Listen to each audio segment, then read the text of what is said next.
नमस्कार दर्शक बंधु आपणकर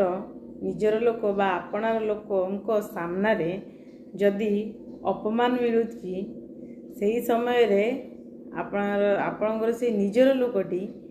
सब जानिकी भी चुप रोची किछि कहू नहीं आउरी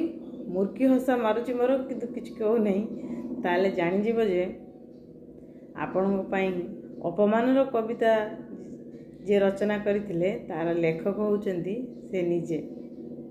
जी से निजर लोकटी सामना रे ठिया होता है से थाई कि अपमान मिलुची से किछि कहूनी कहि पारिबो नै काहेकि ना से अपमान कविता से निजे लिखिछि सेति पई चुप अछि तो ए सब ठकी ए सब जिंस जानिबो माने थरे दुई थर आ प्रश्रय ताको देवा उचित नुहे जदि देवे आपण ऊपर सेमती बारंबार अपमान पाइबे कई बंचे पाइबे। जय जगन्नाथ।